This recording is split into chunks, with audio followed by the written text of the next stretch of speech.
ചെങ്കോലേന്ത്യ IMSമ്മയുടെ പ്രിയ മക്കളെ, എന്തെന്നാൽ സ്നാപയോഹന്നാൻ നീതിമാനും വിശുദ്ധനുമാണെന്ന് അറിഞ്ഞിരുന്നതുകൊണ്ട് ഹെരോദേസ് അവനെ ഭയപ്പെട്ടു, സംരക്ഷണം നൽകിപ്പോന്നു.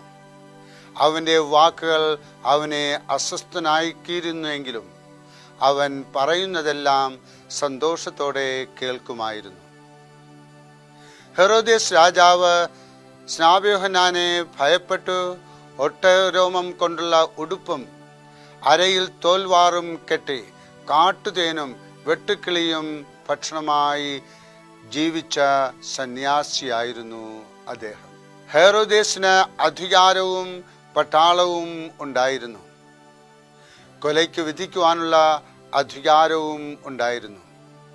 എങ്കിലും രാജാവും യോഹന്നാനെ ഭയപ്പെട്ടു. നീതിയും വിശുദ്ധിയുമുള്ള ജീവിതം നയിച്ച സ്നാപയോഹന്നാന്റെ മുമ്പിൽ മ്ലേച്ഛ ജീവിതം നയിച്ച രാജാവിൻ്റെ ശക്തി ഒന്നുമില്ലാതെയായി. ജീവിത വിശുദ്ധിയുള്ള ഒരാളുടെ മുമ്പിൽ അശുദ്ധ ജീവിതം നയിക്കുന്നയാൾ തല താഴ്ത്തിപ്പോകും. സഹോദരനായ ഫിലിപ്പോസിന്റെ ഭാര്യയെ സ്വന്തമാക്കിയ ഹെരോദേസ് ആത്മീയ ശക്തി ഇല്ലാത്തവനായിരുന്നു. ഈ കാലത്തും വിശുദ്ധ ജീവിതത്തിന് വലിയ ശക്തിയുണ്ട്. തെറ്റു ചെയ്ത ദാവീദ് നാഥാൻ പ്രവാചകന്റെ ശാസനയുടെ ശബ്ദം കേട്ടപ്പോൾ തലകുനിച്ചു. കേസറിയായിൽ ബന്ധനസ്ഥനായി പാർത്ത പൗലോസിന്റെ പ്രസംഗം കേൾക്കുവാൻ റോമൻ ഗവർണറായ ഫെസ്തോസ് തൻ്റെ ഭാര്യയോടുകൂടെ വന്നിരുന്നു.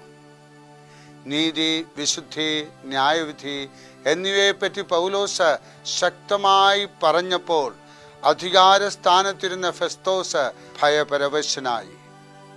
ഇനി പ്രസംഗം കേൾക്കേണ്ട, തൽക്കാലം പോകാം എന്ന് പൗലോസിനോട് പറഞ്ഞയച്ചു. വിശുദ്ധമായ ജീവിതം നയിക്കുന്ന ഒരു വ്യക്തിയുടെ ശക്തി വലുതാണ്. ഏലിയാ പ്രവാചകന് മുമ്പിൽ അഹാബ് രാജാവും വഴങ്ങിപ്പോയി. നമ്മുടെ ജീവിതം കളങ്കരഹിതമാണെങ്കിൽ നമുക്ക് ലഭിക്കുന്ന ശക്തി വലുതാണ്. ദൈവം മുമ്പാകെയും മനസാക്ഷിയുടെ മുമ്പാകെയും ശുദ്ധവും നിർമ്മലവുമായ ജീവിതം നയിക്കുമ്പോൾ നാം അളവറ്റ ശക്തിയുടെ ഉറവിടമാകും. വിശുദ്ധമായ ജീവിതം ശക്തമാണ്. അതിനുള്ള കൃപ IMSമ്മ നിങ്ങൾക്ക് ഓരോരുത്തർക്കും നൽകി നിങ്ങളെ അനുഗ്രഹിക്കട്ടെ. അമ്മയുടെ സാന്നിധ്യം അനുഭവിച്ചുകൊണ്ടുള്ള ഒരു ജീവിതത്തിലേക്ക് കടന്നു വരിക. നിങ്ങൾ അനുഗ്രഹിക്കപ്പെടട്ടെ. ആമേൻ.